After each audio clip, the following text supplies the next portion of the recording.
라는 제목으로 우리 하나님의 말씀을 증거하겠습니다. 이번 주는 A씨가 잘 나오니까 좀 길게 해도 되는 거죠? 평소대로 할게요. 지난주에 우리는 요단을 건너는 이스라엘 백성들에게는 너무나도 놀라운 하나님의 그 능력이 일어나는 사건을 살펴보았습니다. 그리고 오늘은 이제 요단을 건너고 나서 길갈이라고 하는 곳에 머물렀는데 요단에서부터 한 8마일 정도 됩니다. 그리고 첫 번째 점령해야 될 도시, 우리가 다음 주에 살펴볼 이제 여리고성은 이 길갈에서 한 2마일 정도 돼요. 그러니까 얼마 떨어지지 않는 곳이거든요.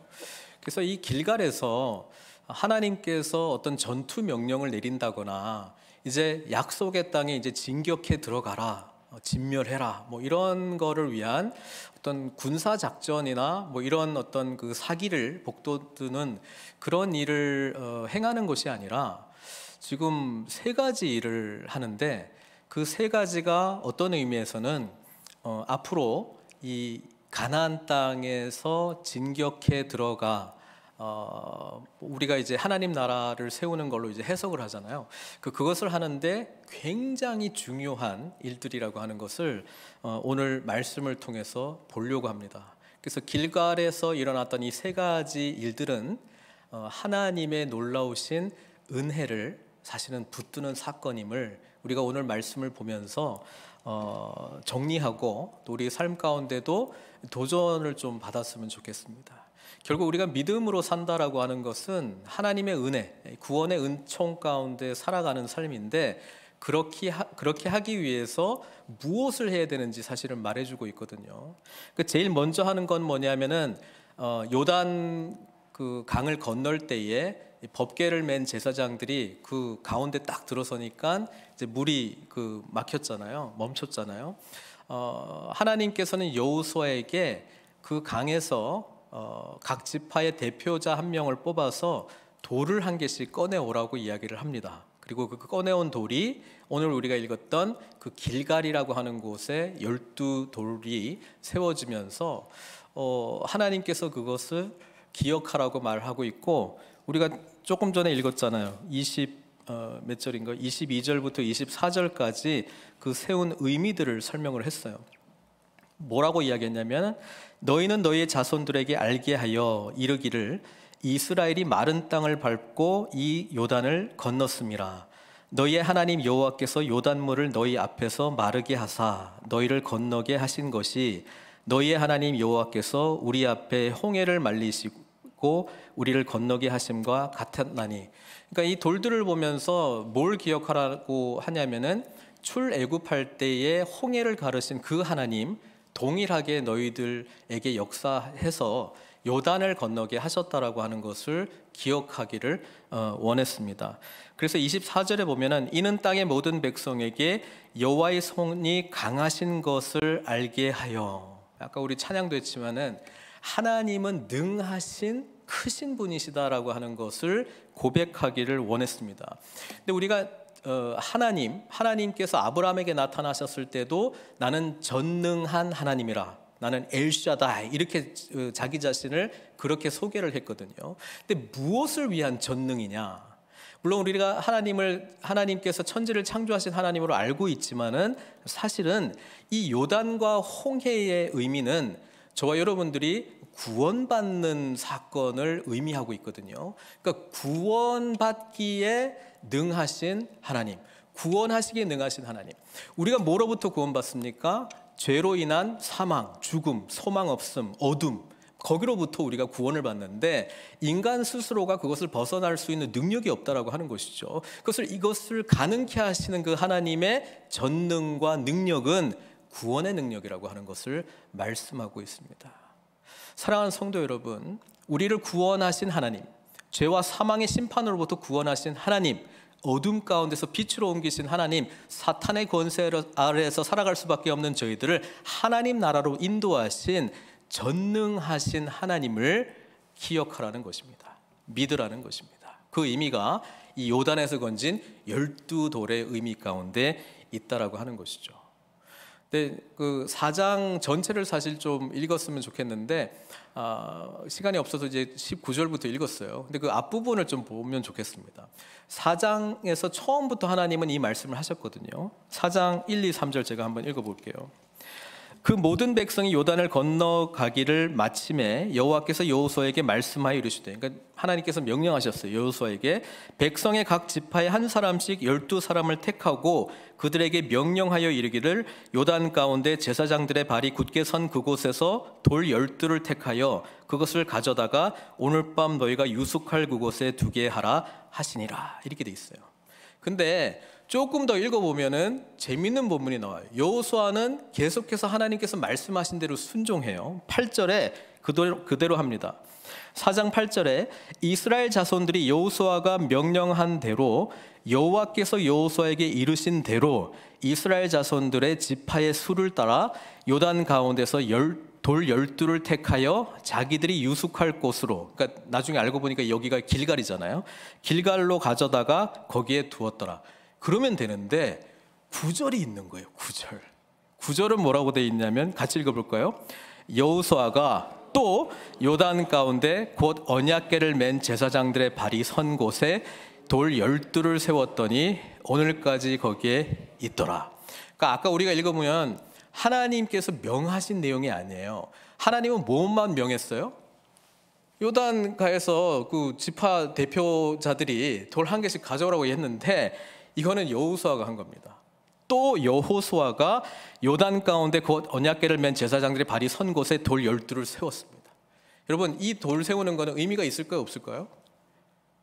여기 지나면 어떻게 돼요? 물이 덮어버리잖아요. 그거 왜 세우는 거예요, 이거? 예? 도대체 이거 왜 하는 겁니까? 하나님께서 명하시지 않은 일을 왜 하는 겁니까, 여호수아? 여호수아는 이 돌들의 의미를 알았습니다.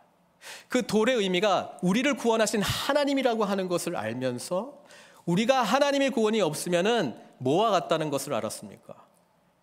요단가에서 수장되는 돌과 같은 상태라는 것을 알았다라고 하는 것이죠. 여러분, 이게 우리가 구원, 온전한 회심에 이르기 위해서 우리가 깨달아야 되는 것은 뭐냐면 나의 옛사람은 확실하게 죽었다는 것입니다. 그리스도와 함께 확실하게 죽었다는 것입니다. 이 돌들, 요단 한복판에 세우는 이 돌들, 이제 조금 있으면 물로 덮여질 이 돌들은 지금 길갈에 있는 그 돌들을 바라보면서 우리는 수장될 수밖에 없는 그런 지체들이었는데 하나님께서 전능의 능력으로, 권능으로 우리를 구원해 주셨다. 그래서 아무도 모르는 죽을 수밖에 없는 존재들이었던 우리가 이제는 길갈에 딱 세워져 가지고 이 돌들을 바라보는 자마다 뭘 생각하게 돼요? 하나님의 놀라운 구원의 능력을 기억하게 됩니다. 저와 여러분들이 이런 돌들이라고 하는 사실을 알고 계십니까? 우리 주님께서는 이 돌들로도 내가 찬양하게 할 수 있다라고 말씀하셨는데 돌과 죽은 자는 똑같습니다. 생명이 없습니다. 근데 하나님께서 우리 베드로의 이름을 또 돌이라고 지어주기도 했는데 산돌이 되게 해주셨습니다. 그리고 신앙 고백을 하는 이 돌 위에 생명력 넘치는 그리스도의 교회를 세우시겠다라고 말씀하셨습니다. 그래서 약속의 땅으로 이 요단을 건너 구원의 하나님의 능력을 경험한 자들은 이 돌들을 바라보면서 이제는 우리는 구원의 은혜를 입은 자들이다 라고 하는 것을 확실하게 기억하게 하시기를 원하셨다라고 하는 것이죠. 우리가 믿음으로 산다라고 하는 것은 이것을 늘 인식하는 것입니다. 이것을 늘 기억하는 것입니다. 하나님의 은총 입은 자구나라고 하는 것을 기억하고 기념하고 의식하고 그러면서 내가 예수 그리스도 안에서 누구인지를 알고 살아갈 때 우리는 이 약속의 땅에서의 풍성한 삶을 살 수 있다라고 하는 것이죠. 그래서 우리 그 제자 훈련할 때 예수 그리스도 안에서 우리가 어떤 존재가 되었는가 세 가지를 계속 기억하는 그 훈련을 하거든요.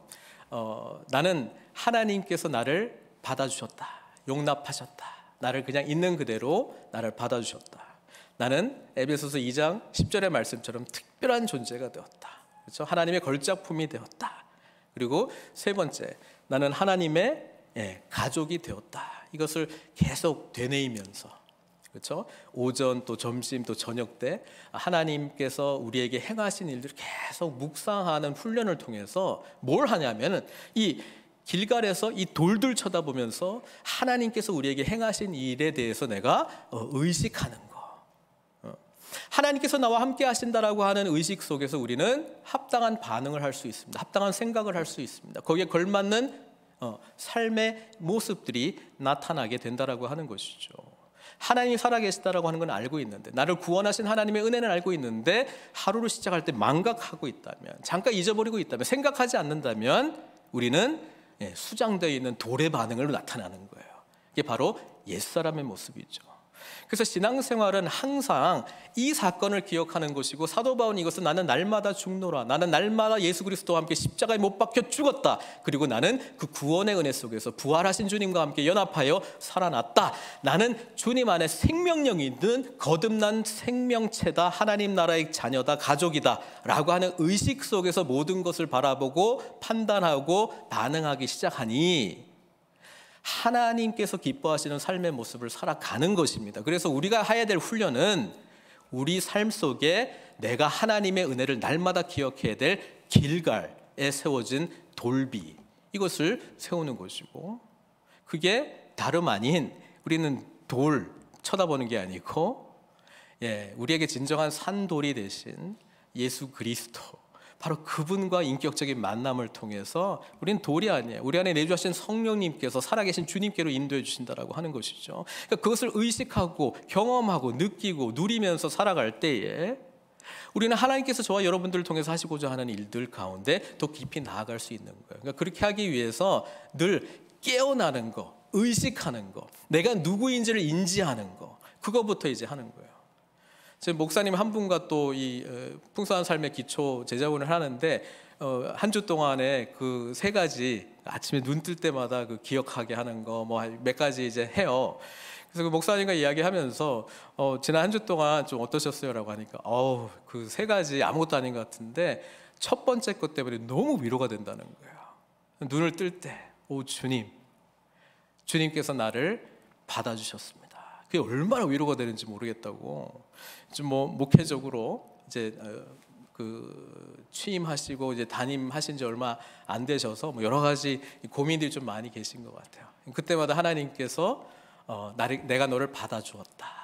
그걸로 하루를 시작하니까 우리 뭐 성도님들 만나고 또 일을 할 때도 뭔가 이게 여유도 있고, 뭔가 하나님께서 그냥 나를 있는 그대로 실수투성이고 여전히 개발해야 될 부분들이 많이 있지만 그럼에도 불구하고 나와 함께 하시는 그 하나님의 은혜가 너무 감사하다는 거예요.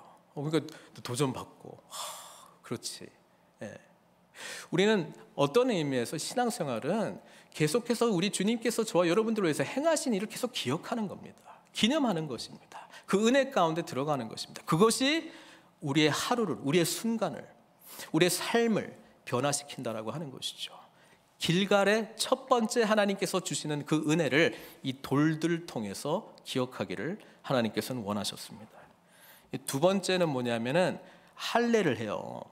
자, 이 할례를 지금 한 2마일 정도 지나면은 여리고가 있는데 전쟁하지 않고 이 남자들이 다 할례를 행한다라고 하는 것은 굉장한 전투력 손실입니다. 이 순간에 쳐들어오면은 위기 상황이 올 수도 있는 상황입니다. 그런데 할례를 하라고 합니다. 그러니까 이 할례를 행하는 것은 우리 할례의 의미를 잘 알고 있잖아요. 언약 백성이 되는 것입니다. 창세기 17장에 아브라함에게 하나님께서 99세에 나타나셔가지고 언약을 맺으시고 그 다음에 할례를 행하라고 말씀하셨고, 아브라함의 이름을 99년 동안 쓴 아브라함이라고 하는 이름을 버리고 아브라함이라고 이제 개명시켜 주셨습니다. 그리고 이 할례 언약을 통해서 영원한 언약 백성이 되었다라고 하는 표징을 주셨는데 왜 하필이면 이때 하냐 이 말이에요. 그렇죠? 자, 이 할례를 통해서 생명 걸고 하는 거예요. 목숨 걸고 하는 거예요. 이 할례를 행하면서 하나님을 전적으로 신뢰합니다. 나는 주님의 것입니다. 나의 생명은, 우리의 생명은 주님께 있습니다라고 하는 고백으로 이 할례를 행하는 것입니다. 저쪽에서 스파이들이 와가지고 야, 쟤네들 이상한 짓 하더라. 남자들이 못 움직여. 우리 지금 쳐들어가면 굉장히 좋아. 그런데 하나님께서 은혜를 베풀어 주셨잖아요. 5장 1절에 요단 서쪽의 아모리 사람의 모든 왕들과 해변에 가나안 사람의 모든 왕들이 여호와께서 요단물을 이스라엘 자손들 앞에서 말리시고, 요단강 사건 때문에 이 사람들은 다 어떤 상황이냐? 마음이 녹았고 이스라엘 자손들 때문에 정신을 잃었더라. 그러니까 하나님은 벌써 이렇게 처리해 주셨고 믿음으로 이제 하면 되는 거예요. 그러니까 늘 이런 것 같아요.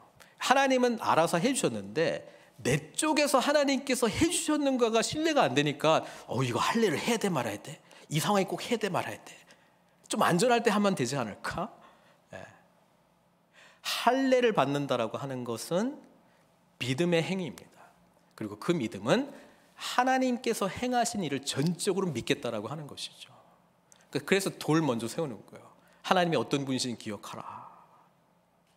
여호수아, 우리가 하나님이 계시지 않았다면 수장될 수밖에 없는 그냥 요단강 밑에 있는 아무짝에도 쓸모없는 돌이었는데 주님의 은혜로 이 돌이 길갈에 세워져 가지고 하나님께로 나아가게 하는 도구가 되었구나.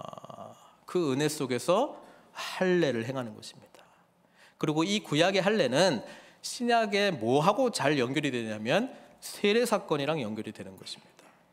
하나님의 언약 백성이 되는 거, 우리는 세례 사건을 통해서 우리는 하나님의 언약 백성의 표징을 얻게 되는 것이죠. 그리고 우리 사도 바울은 고린도전서 10장 1절 2절을 보면은 이 세례를 받는 것을 이렇게 설명을 해요. 형제들아, 나는 너희가 알지 못하기를 원하지 아니하노니 우리 조상들이 다 구름 아래 있고 바다 가운데로 지나며 모세에게 속하여 다 구름과 바다에서 세례를 받고, 그러니까 홍해를 건너는 것과 동일한 사건으로서 지금 요단강을 건너는 것을 기억하는 것이 이제 돌을 세워놓은 진정한 의미인데, 이것을 할례 사건으로 연결을 해보면 이것은 저와 여러분들이 경험하고 누리고 있는 세례받은 은총 사건이라고 하는 사실이죠. 여러분, 세례의 의미가 무엇입니까? 예수 그리스도와 함께 죽고 요단강 밑에 돌이 되었고 이제는 뭐예요? 주님과 함께 부활한 길갈에 세워진 돌이 되는 것. 그렇죠? 그래서 이 세례의 의미 속에서는 하나님의 놀라우신 이 구원의 사건이 세례를 통한 우리가 이제 공표하는, 또 그 은혜 가운데 이 공동체와 함께 나누는, 또 선포하는 그 엄청난 이제 행위라고 하는 것이죠. 그래서 우리는 이 하나님 나라로 들어온 거예요.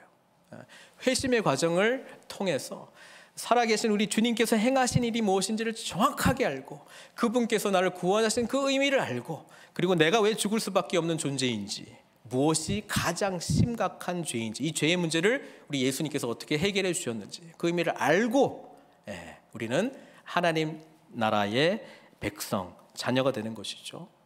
그리고 우리는 회개하고 죄사함을 받으면서 하나님께서 주시는 선물인 뭘 받습니까? 성령님을 받는다라고 하는 것이죠. 그래서 세례의 의미는 이 새로운 자녀가 된 새로운 태어남, 그래서 새로운 생명력을 성령님을 통해서 주셨다라고 하는 것을 인지하는 것이고, 또 하나는 그와 동시에 그리스도의 몸된 교회의 공동체의 일원이 되었다. 우리는 하나님의 가족이 되었다. 그 가족을 통해서 하나님께서 만물을 회복시키실 건데 그 가족의 일원이 되었다. 라합의 감격이 있는 것이죠. 자격 없는 자가 기생이었던, 이방인이었던, 여인이었던 사람이 하나님의 가족에 포함되는 그 은혜를 경험하게 되는 것, 고백하게 되는 것, 그게 세례 사건을 통해서, 또 지금 하고 있는 할례 사건을 통해서 가능하다라고 하는 것이고요. 이것은 또 동시에 이제 우리는 하나님의 백성이야. 이제 하나님의 나라가 예수님 때문에 도래했는데 우리는 그 나라를 세우는 일꾼으로서 우리는 세례를 통하여 언약 백성으로 확증됐고, 이제는 그 소명과 사명을 가지고 살아가는 자들이 되는 거야. 이런 게 다 세례의 은혜 가운데 있는 것이죠. 그걸 기억하라는 거예요. 할례, 아브라함을 왜 선택했는지, 모든 민족에게 복의 근원이 되기 위해서 세운 거 아니에요. 근데 복 중에 복은 예수님 만나는 복이잖아요. 그러니까 그 사명을 저와 여러분들이 감당하도록 불러주신 거예요. 우리는 그냥 그 강가에 있는 그 아무짝에도 필요 없는 돌이 끄집어냄을 받아가지고 남들한테 그 의미를 설명하면 되는 거예요. 우리는 하나님께서 우리를 어떻게 구원해 주신지 그 의미를 설명하면 되는 거예요. 우리는 나를 구원하신 그 하나님이 얼마나 크신 분이신지를 설명하면 되는 거예요. 나를 통해서, 자격 없는 나를 통해서, 단지 구원받았다는 그 사실 때문에, 길갈에 있다는 그 사실 때문에. 그게 할례 사건을 통해서 가능했습니다. 또 우리는 본문을 읽어보니까는 그 광야 40년 동안에 할례가 있었다 없었다? 없었다고 지금 이야기하잖아요. 이거 하는 이유가 1세대는 할례 받고 출애굽했는데 광야에서 태어난 자는 아무도 할례를 못 받았다. 그래서 자연스럽게 길갈에서 했던 세 번째 사건이랑 잘 연결이 되거든요. 할례 다음에 하라고 한 게 뭐예요? 유월절. 유월절은 누구만 할 수 있습니까? 할례 받은 사람만 할 수 있습니다. 그러면 40년 동안 유월절을 지켰을까요? 안 지켰을까요? 안 지켰지. 왜냐하면 할례 받은 사람이 없는데, 그리고 처음 할례 받은 사람 다 죽어버렸는데. 그러니까 이번에 하는 유월절은 몇 번째 유월절인 줄 알아요? 출애굽 이후로 세 번째. 뭐 동의하지 않은 것 같아서 확인 들어갑니다. 첫 번째는 언제 했어요? 첫 번째 출애굽할 때 마지막 그 10번째 재앙, 죽음의 사자가 와서 처음 태어난 자의 생명을 다 앗아간다고 이야기했잖아요. 근데 거기서부터 살아나기 위해서는 어린 양의 피를 문지방에 이렇게 바르고 그 안에 있으면은 죽음의 사자가 찾아왔을 때 pass over, 그렇죠? 지나간다, 유월한다라고 하는 의미로 유월절이 처음으로 제정이 됩니다. 그리고 출애굽하는 거잖아요. 두 번째는 언제 하냐면은 민수기 9장에 나와요. 민수기 9장에 자, 시내산으로 모세가 백성들을 인도합니다. 한 2개월 정도 걸리거든요. 시내산에 도착해서 모세가 하는 게 몇 가지가 있는데, 처음에는 혼자 올라가가지고 뭘 받아요? 십계명. 뭐 하여튼 첫 번째 받아왔는데 밑에서 딴짓하고 있으니까 열받아가지고 막 깨고 또 한번 받아오긴 하는데, 어쨌든 십계명. 그리고 하나님께서 거하실 처소인 성막을 만들라라고 하는 것도 시내산에서 봤습니다. 그리고 세 번째, 십계명과 함께 율법의 말씀을 받습니다. 십계명을 약간 풀이한, 이렇게 살아라고 하는 율법을 받습니다. 그렇죠? 그러니까 하나님의 말씀, 그리고 어떻게 하면 하나님께 나아갈 수 있는 거룩한 제사법, 그렇죠? 성막, 하나님께서 그들과 함께 하시기 위해서 이 지으라고 하는 성막, 그걸 이제 받는데, 그 교육을 시내산에서 이제 백성들한테 막 나눠줘야 될 거 아니에요. 그리고 성막을 또 실제로 만들어야 되고, 그래서 시내산에서 출애굽해가지고 머무는 기간이 성경에서는 11개월, 약 11개월 동안 이제 거기서 막 교육하고 준비하고 이제 뭐 출격 준비하고 뭐 이런 게 이제 민수기 초반에 나와요. 그리고 뭐 출발할 때 나팔 신호, 뭐 누가 먼저 가고 12진 나누고 뭐 이런 거 이제 다 나와요. 그렇죠? 그리고 비로소 출발하기 전에 뭘 할까요? 유월절. 그러니까 이게 두 번째 유월절이란 말이에요. 출애굽하고 1년 후에 한 거예요, 유월절. 그리고 나서 나오고 한 번도 안 지켰네. 왜냐면 나와가지고 가나안 땅에 들어가야 되는데 뭐 했어요? 12정탐꾼 보냈는데 갈렙하고 여호수아는 들어가자, 우리 밥이다. 나머지 10명은 안 된다. 거기 가니까 거인들이 많고 우리는 메뚜기다, 안 된다. 그러니까 뭐 다수결의 원칙인지 뭐 민주주의 원칙에 의해서 10명의 말이 백성들한테 이제 여론이 된 거예요. 안 되겠네. 원망하고 뭐 통곡하고 못 들어간다 그러고, 그래서 뺑뺑이 하는데 그동안에 할례가 한 번도 행해지지 않았고 할례가 안 행해졌기 때문에 유월절은 안 지켜진 겁니다. 그래서 성경을 읽어보면은 세 번째 유월절이에요. 오늘 한 게.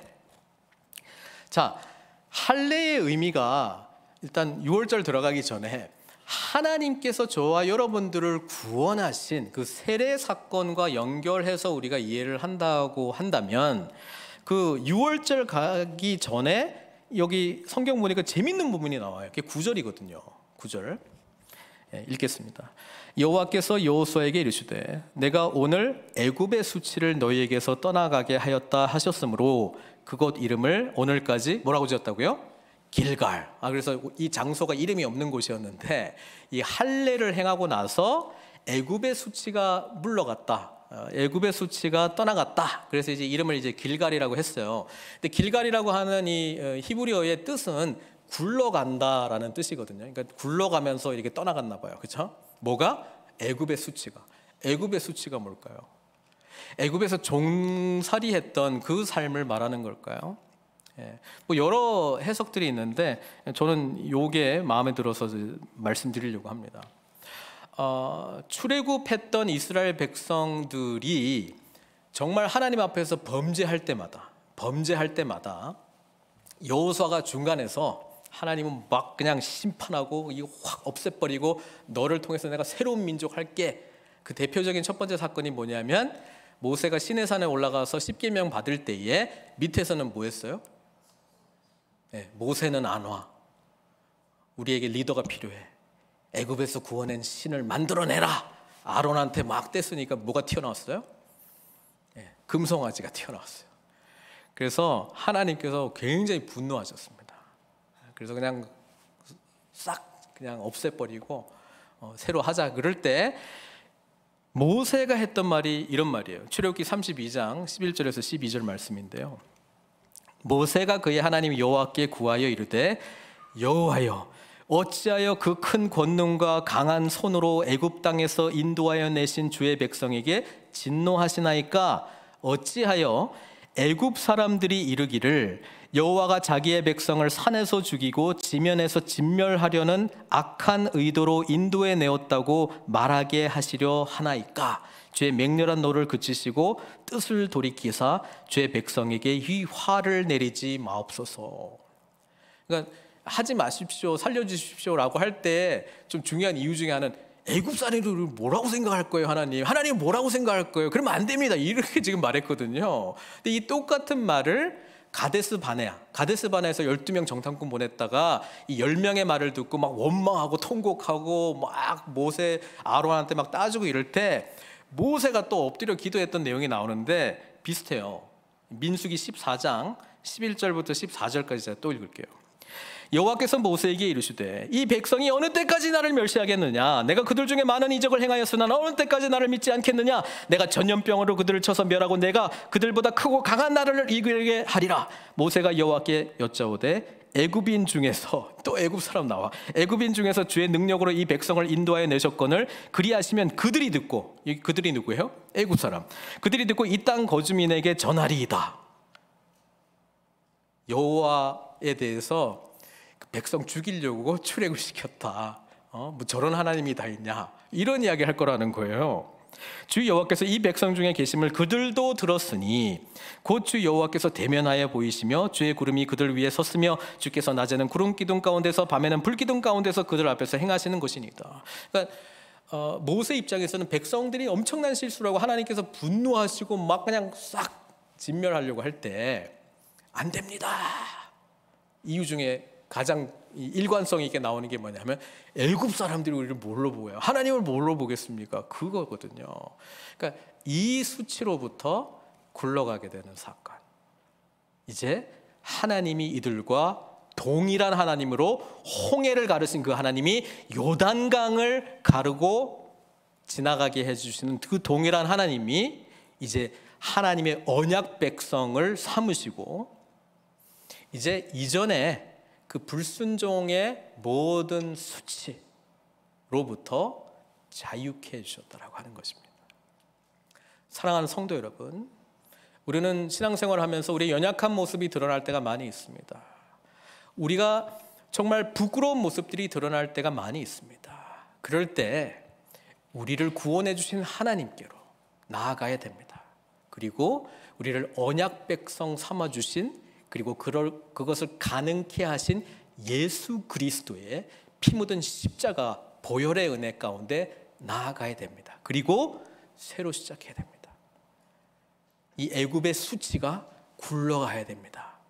그래서 길갈에서 하나님께서 행하신 일들을 계속 생각하면서 우리에게 이룬 놀라운 은총의 사건, 언약 백성 삼아주셨구나, 할례를 통해서 계속 재확인하면서 우리는 이 수치로부터 자유할 수 있다고 성경은 말씀해주고 있는 것이죠. 사탄은 우리를 끊임없이 이 굴레 가운데로 올가매려고 합니다. 안 돼. 또 죄를 지었네. 더 심하게 지었네. 언제까지 이럴 거야? 예수님한테 미안하지도 않니? 거짓을 막 쏟으면서 그리스도께서 저와 여러분들을 위해서 행하신 십자가의 놀라운 구원의 은혜를 망각하거나 믿지 못하게 만든다라고 하는 것이죠. 지난번에 말씀드렸잖아요. 죄를 축소시키거나 죄를 아주 과대하게 만들거나, 어쨌든 두 방법을 통해서 결론적으로는 예수 그리스도의 십자가의 은혜를 믿지 못하게 하는 것인데, 그래서 우리는 끊임없이 내가 누구인지, 예수 그리스도께서 나를 위해서 행하신 일이 무엇인지, 다시 말하면 날마다 복음을 우리에게 선포해야 됩니다. 선포된 복음을 내가 늘 누려야 됩니다. 그 누린다라고 하는 것이 무엇인지 계속 의식하고 있어야 됩니다. 그리고 내가 하는 모든 결정과 판단과 생각과 삶의 양식 속에서 그 은총 입은 자의 삶이 나타나고 있는지를 계속 뚫어지게 쳐다보고 있어야 됩니다. 공동체 안에서 확인해야 됩니다. 말씀으로 과연 내가 살아가고 있는지를 인식해야 됩니다. 인식하지 못하면 이 수치를 굴러가게 해주십시오. 예수 그리스도의 보혈의 은혜로 해주십시오. 주님께 다시 매달려야 됩니다. 그래서 하나님 나라의 거룩한 자녀로 살아가게 해야 된다라고 하는 것이죠. 그래서 그 뒤에 유월절을 또 행하게 합니다.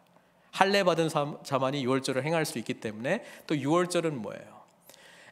죽음에서, 사망에서 생명으로 옮긴 자들, 하나님 아닌 자들이 하나님의 놀라운 구원의 은혜로 어린 양의 피로 대신 그 사망을 받고 우리를 살려주신 그 은혜, 그 은혜를 기억하는 것이 유월절 사건이고, 이 유월절은 우리가 정기적으로 하는 성찬 안에 그 의미가 다 담겨져 있고, 성찬은 우리를 위하여 죽으시고 부활하신 주님께로 늘 인도해 주고 있지 않습니까?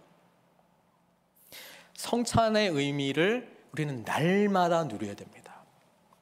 성만찬을 통해서 우리는 5가지를 사실은 우리 창립주일 때도 할 건데 5가지의 의미가 있거든요. 성만찬의 의미가.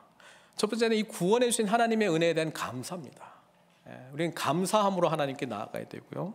두 번째는 주님께서 우리를 위하여 죽으시고 십자가에 못 박히셨다라고 하는 것을 기억하고 오늘날 살아있는 사건으로, 실존하는 사건으로, 실제하는 사건으로 누리는 것입니다.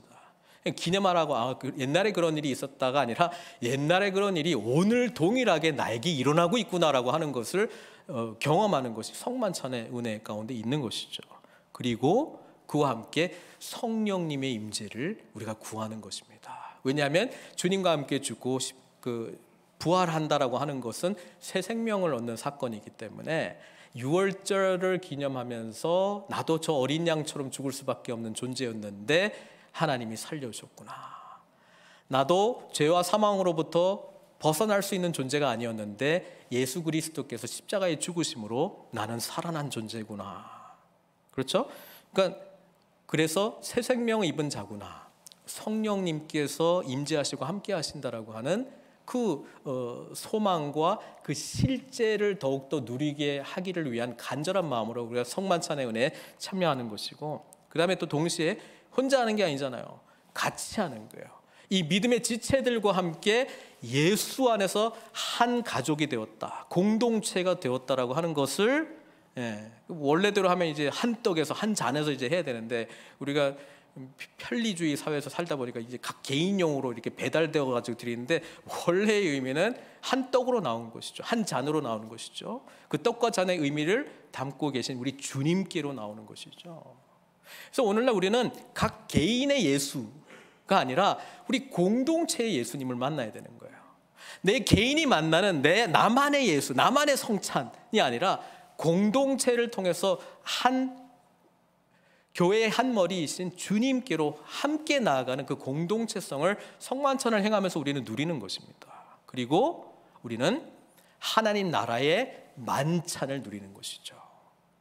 예수 그리스도의 죽으심과 부활하심으로 그 나라가 시작이 되었고, 마침내 도래할 그곳에서 어린 양의 혼인잔치에서 우리가 완전하게 누릴 그 풍성함을 우리는 성만찬을 행할 때마다 시작하신 주님, 완성시키실 주님 바라보면서 우리는 그 은혜에 참여하게 된다라고 하는 것이죠.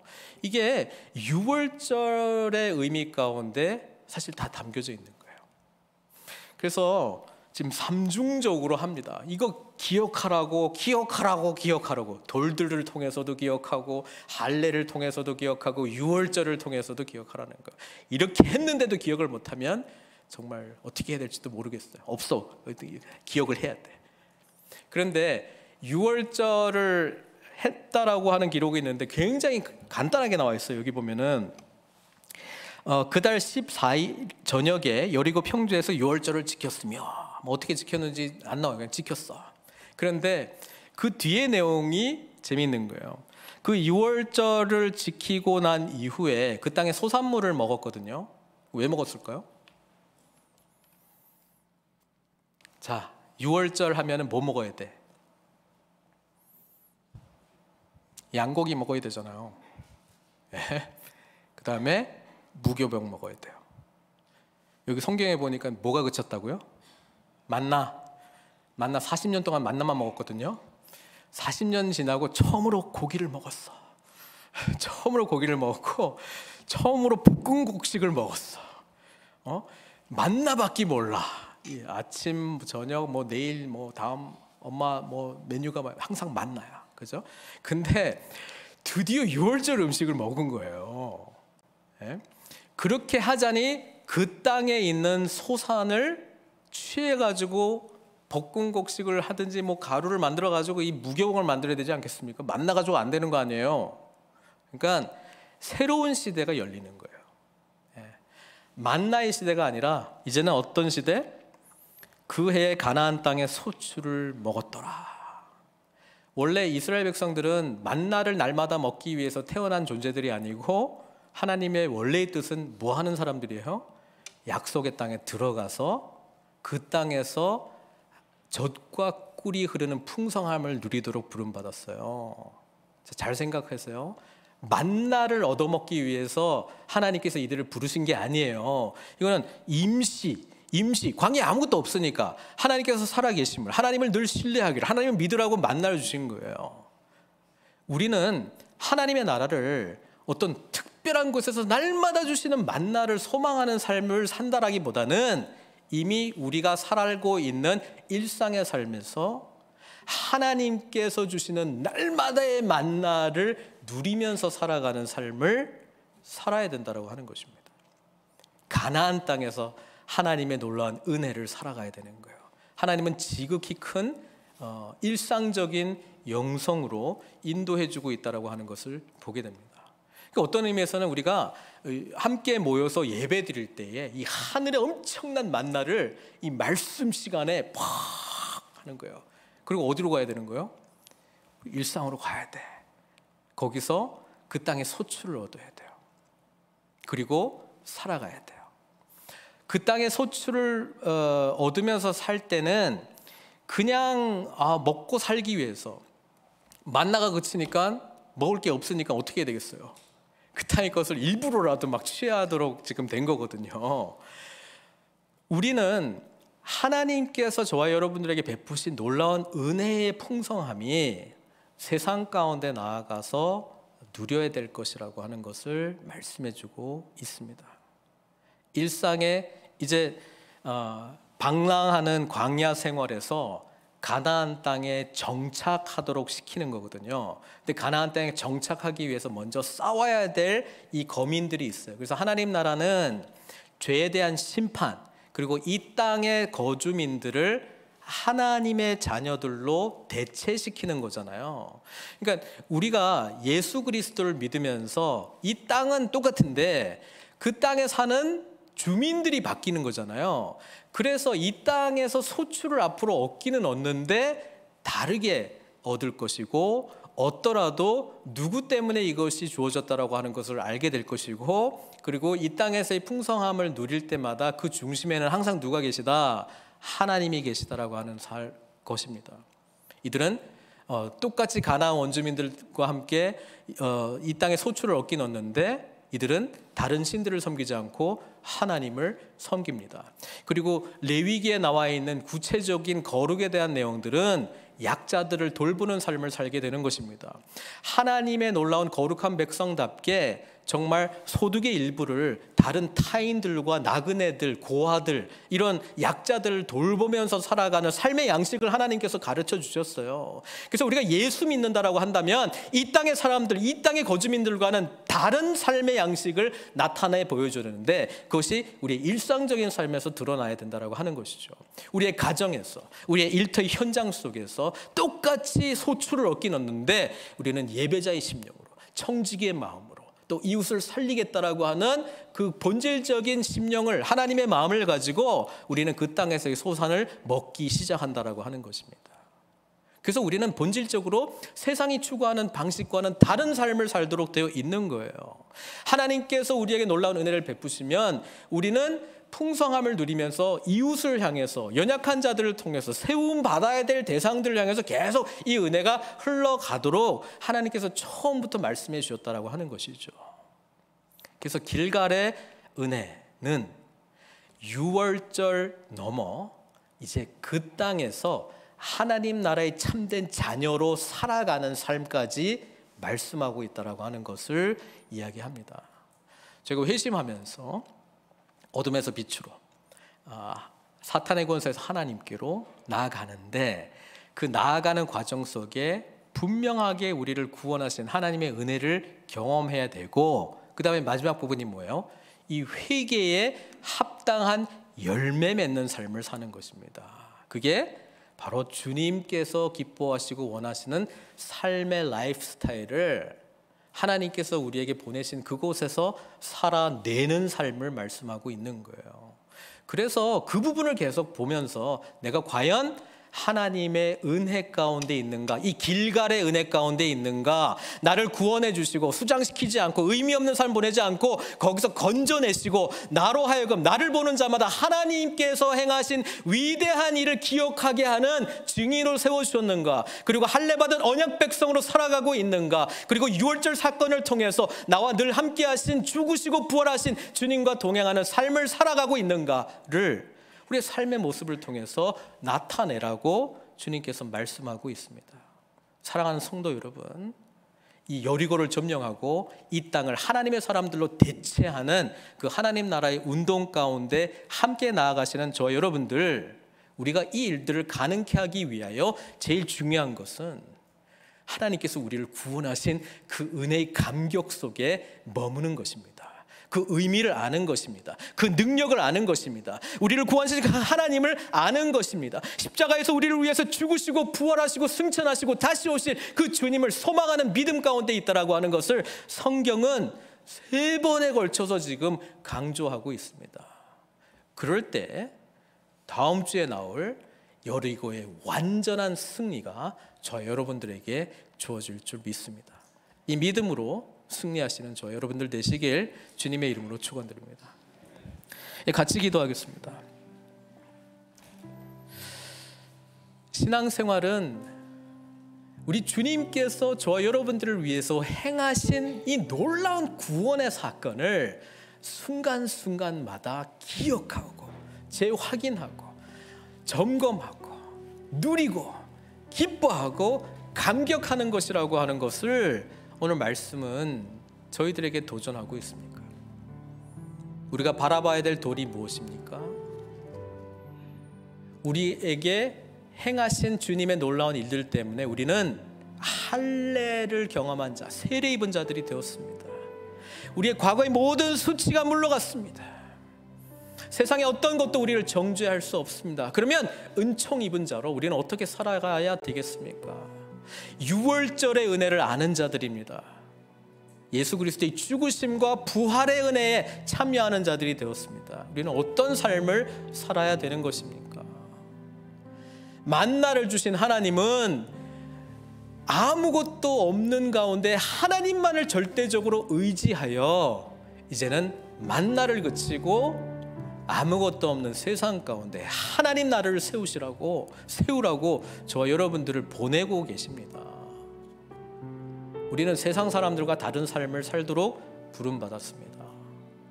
나의 가정에서, 나의 일터의 현장에서, 사람들과의 관계에서 오늘 하나님께서 맺기를 원하시는 회개에 합당한 열매가 무엇일까요? 그것을 맺기 위하여 우리를 부르시고 구원하신 주님의 은혜에 깊이 잠기기를 원합니다. 나 옛사람은 죽고 부인하고 주님 안에서의 나의 새 사람을 붙들고 성령의 인도하심을 받는 삶으로 주님 인도해 주십시오. 이 기도를 주님 앞에 올려드리도록 하겠습니다. 함께 기도하겠습니다. 아버지 하나님 감사드립니다. 오늘 말씀을 통하여 주님께서는 계속해서 반복해서 말씀하십니다. 내가 행한 일을 기억하라. 내가 행한 놀라운 구원을 기억하라. 예수 그리스도의 죽으심과 부활하심을 기억하라. 우리가 어떤 존재가 되었는데 이제 하나님 안에서 우리가 어떤 존재가 되었는지를 늘 인식하라. 할례의 언약을 기억하라. 세례 가운데 우리가 하나님의 자녀가 된 것을 기억하라. 십자가 보혈의 은혜를 붙들라. 주님께서는 말씀하고 있습니다. 삶의 일상 속에 우리를 보내시어 아버지 하나님 주님을 주인으로 모시고 구원의 감격과 살아계신 하나님의 능력을 온전히 인정하는 자의 삶을 살아갈 수 있도록 우리 한 분 한 분 축복해 주시옵기를 간절히 원합니다. 아버지 이 땅에 주님의 나라가 세워지기 위하여 아버지 하나님께서 우리를 위하여 행하시는 그 놀라운 구원의 은혜 가운데 사로잡히게 하여 주시고 주님 앞에 승리하며 나갈 수 있도록 우리를 축복하여 주시옵기를 간절히 원하옵고 원하나이다. 만나는 그쳤으나 우리와 함께 하시고 동행하시고 우리를 인도하시는 성령께서 오셨습니다. 하나님 아버지 주님을 의지하며 나아갈 수 있도록 도와주시고 아버지 하나님 날마다 믿음으로 승리하는 저희들 될 수 있도록 축복해 주시옵소서. 우리는 요단강에 묻힐 수밖에 없는 존재였는데 주님 왜 우리를 꺼내주셨습니까? 하나님 앞에 원망하고 주님 의지하지 못한 우리들이었는데 왜 우리를 통하여 주님께서는 하나님의 살아계심을 증거하라 말씀하십니까? 우리를 구원해 주신 놀라운 은혜에 감사드립니다. 자격 없는 자에게 세례의 표징을 통하여 주님 자녀 삼아 주셨으니 감사드립니다. 이 감격으로 승리하게 해주시고 세상 사람들이 우리의 수치를 지적할 때 예수 그리스도의 보혈로 물러가게 해주시고 다시 거룩의 능력이 회복되어져 나갈 수 있도록 축복해 주시옵소서. 6월절 사건을 통하여 우리를 위하여 죽으시고 부활하신 주님을 뚜렷하게 바라보고 주님 은혜 가운데 잠기게 하여 주시고 주님의 살아계심과 함께 세상 속에 만나는 그쳤으나 우리와 동행하시는 주님 의지하며 우리와 함께 하시는 성령님 능력 의지하며 회개에 합당한 삶, 주님께서 기뻐하시는 복음의 은총을 입은 자, 기억하는 자, 누리는 자의 삶을 살 수 있도록 주님 도와주시옵소서. 우리의 삶을 주님께 맡깁니다. 죽을 수밖에 없는 저희들, 돌 같은 우리들을 주님 만나게 해주셔서 주는 그리스도시요 살아계신 하나님의 아들이십니다. 이 고백을 받으시기를 기뻐하시며 이 반석 위에 하나님의 영광스러운 교회를 세우시겠다고 하니 얼마나 감사한지 모르겠습니다. 감사하며 감격하며 때로 죄송해하고 황송해하며 십자가에 죽으신 주님, 부활하신 주님, 오늘도 함께하신 주님 바라보며 믿음으로 승리할 수 있도록 축복해 주시옵소서. 예수님의 귀하신 이름으로 기도드리옵나이다.